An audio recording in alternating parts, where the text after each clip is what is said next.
So Kavita, uh, you've known Rajinder Chaudhary for a long while, so maybe you can start by sharing when did you get to first meet him and a little bit about Rajinder Chaudhary.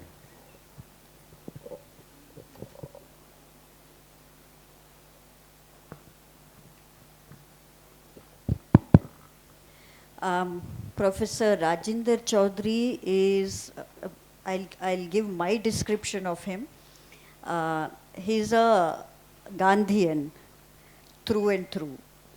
And he's one of those academics who responds to challenges in society around him, and not just someone who's keen on publishing a whole lot of papers for himself, whether they are used or not.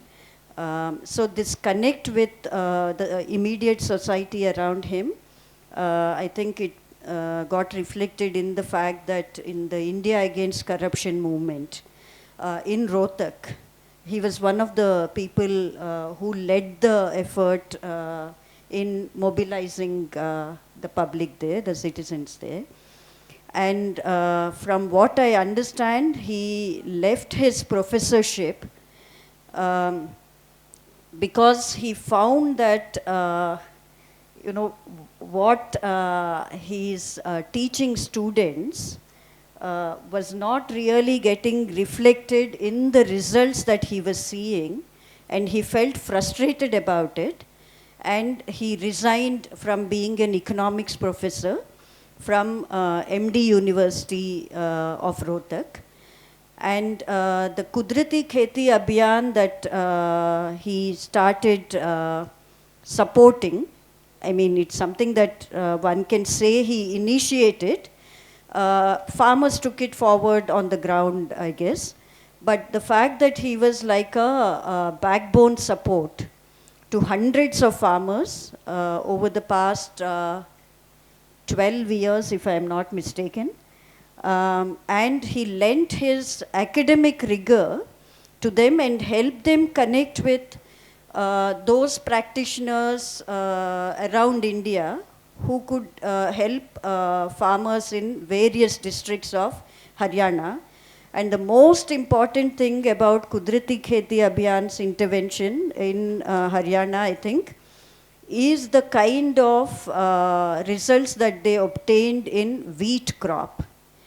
Organic practitioners in India know that in North India, and especially in states of Punjab and Haryana, wheat crop and getting on par yield results with adoption of organic and natural farming practices, on par with a high benchmark that Green Revolution chemical farming had set, has been a huge challenge, and this reflects even in the ICAR's All India Network project on organic farming.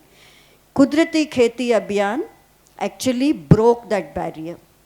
And there are very many other remarkable things with him, including his style of living. I've had the good opportunity of going and spending one day, I think, at his place. He hosted us. So that's about Professor Rajinder Chaudhary. Thanks a lot, Kavita. May I just add that both of you were probably not there yesterday, and one of the discussions when Vijay Kumar was making his presentation was about scaling, and the remark that came out was, while agroecology has scaled, there are very few efforts of scaling of scientists or academicians who are working towards agroecology. So he also referred to Dr. Sanghi, in terms of the kind of collaboration between people working on the ground and the academia. And Rajinder ji, I think you have been a very good example, unfortunately very limited. We had people like Dr. Sanghi, Rupela and many others before. And we hope as part of this efforts, your tribe will increase. How is a different matter, but that's a conversation we'd like to have. But maybe you would like to tell us a little bit about this experiment that the survey that you have recently conducted, which has been giving some very interesting results. In an area where there is a feeling that no alternatives are possible in Punjab and Haryana, and you have done a survey a little bit about that. For quite some time, in other crops, from the very beginning, we were getting good yields, comparable yields, but wheat, we were not getting a comparable yield. And wheat is the main crop of Haryana, the kind of a benchmark crop. Everybody would have asked for what is the wheat yield kind of thing. And I kept raising that issue that we are not getting good results on wheat with Kavita ji, with Kapil Bhai, or in any other national level meeting, OFI meeting, ASHA meeting. I kept raising these issues. These people came over to Haryana to visit our farms, and fortunately, we were fortunate enough to have initial guidance from Professor Rupela. He was a trained agriculture scientist, so from the very beginning, we could combine the mainstream scientist approach and the farmer's approach. So we were very privileged to have Dr. Rupela's guidance in the initial stages, and that set our ball going. So Mr. Kapil Shah, Kavita ji, they would arrange to examine our things, and soon we realized that though we were speaking of all kinds of comprehensive organic practices, but in practice, farmers were simply stopping chemicals, and rest nothing was changed. All agronomic practices were same, monocropping, same kind of irrigation, same crop cycle, etc., etc. But then things started changing. Some of the farmers started adopting what we call comprehensive organic practices, shifted to mixed cropping, changed their irrigation pattern, etc., etc. And then we started getting good results. Our yields improved. When some farmers' yield improved, then other farmers also started changing their practices. This started somewhere in 2017 that we started getting good results. So by 2019, we thought we had now sufficiently good results to conduct a formal survey. So we conducted a survey in 2019 in which about 100 farmers were actually visited and spoken to in their homes or farms, and a comprehensive survey form filled up. And about 125 others were telephonic interviews. And we got good results in the sense we compared, because wheat was the most problematic crop. For all other crops, we were anyway getting good results, paddy, mustard, and things like that. So we compared wheat yield with the average official wheat yield in Haryana. Average official wheat yield in Haryana was 46 quintals per hectare. So we took that as a benchmark. And then we compared and we got good results. We were working on it, and on the basis of that, we tried to create a new manual of organic farming in consultation with farmers. Farmers were meant to finalize that manual. That process kept getting delayed, and then Corona happened. So in 2020, we could not conduct any farm visits because of Corona, lockdown and all that. So in 2020, our survey was totally telephonic, in which about 300 farmers were telephonically contacted. And we got there, and because it was a telephonic interview, we could not conduct a very comprehensive kind of a dialogue. So we only talked about what is your wheat yield like, what is it compared to your neighbors, and things like that. And we have got a result that 47% of our farmers are getting better than average yield for Haryana. That is with one caveat. Most organic farmers use old tall varieties of wheat, what we call Desi varieties, which in Haryana context is 306, C306. Now C306 officially has an average yield of 26 quintals per hectare and maximum yield potential of 36 quintals per hectare. So those who were using C306 we kept the benchmark at 26 quintals per hectare. And for other varieties, the normal varieties, the so-called university released varieties, even though C306 is also a university released variety, but it's a tall variety, and traditionally that is a preferred variety in Haryana for self-consumption. So that is what farmers have always been sowing for self-production. So 26 quintals per hectare for 306, and for all other varieties, the state average of 46 quintals per hectare. With that as benchmarks, 47% of Haryana organic farmers, of about 300 that we interviewed, of which about 225 or 230 had sown wheat last Rabi season, 47% were getting better than average yield. And that was primarily because initially organic farmers simply stop using chemicals and there are no further changes in agronomic practices. But if you want to get good results, then the whole production paradigm has to change. Even irrigation methods have to change. And once that happened, now farmers are getting good yield. And because we are a non-funded organization, we don't provide any kind of a marketing support. So from the day one, we knew that if yield is not good, then farmers are not going to shift.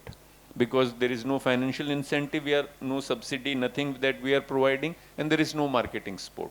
So from the day one, our focus was on yield improvement, and fortunately, we have got that.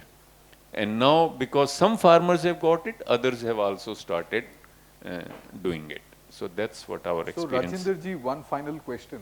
I mean, this is somewhat important for us as we think of taking agroecology across different regions. So in a sense, one is the interesting results that you spoke of, but I would also like you to tell us a little bit about the process of the kind of engagement that led to this research study, partly because I think this discussion has been there with NCNF also.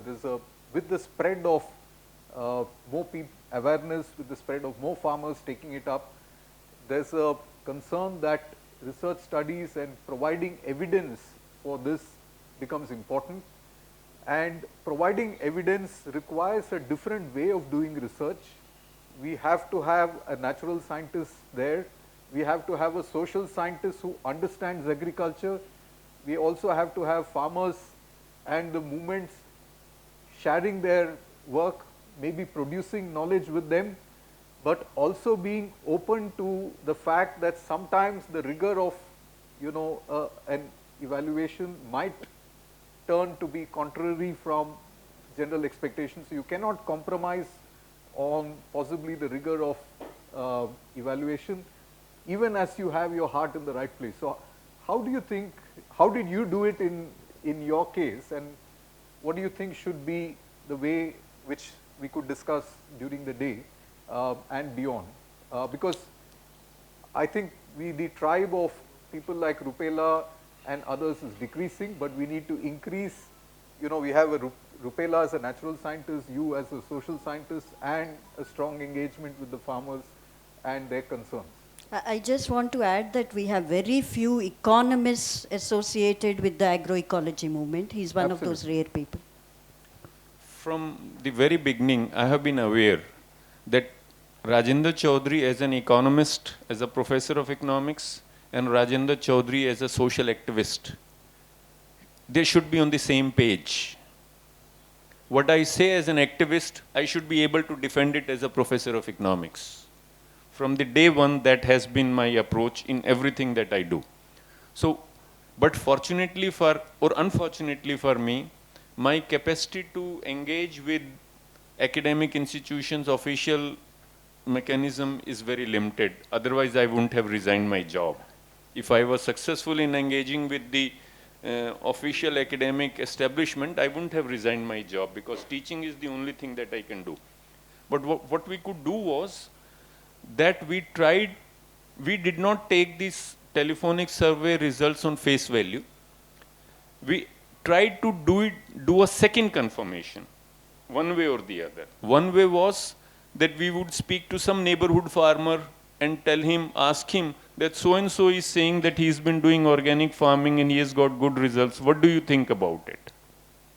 But there were villages, there were farmers about whom we had nobody in the neighborhood that we could speak to. In that case, what we did was that after about 2-3 weeks, we again phoned the same farmer and repeated the questions.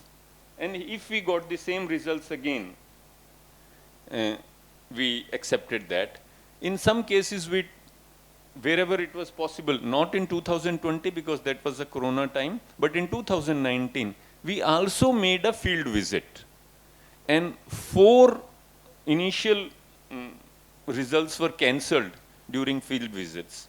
Because when we visited the farmer, he himself somehow or the other told us that he did not use the chemical in wheat crop, but in paddy he had used it, or some similar thing.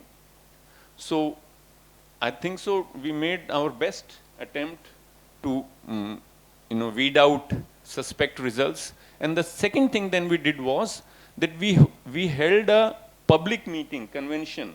We called all farmers, presented all results with their contact numbers, name of the farmers, the data reported in that public meeting, in a public display, asked them to review it.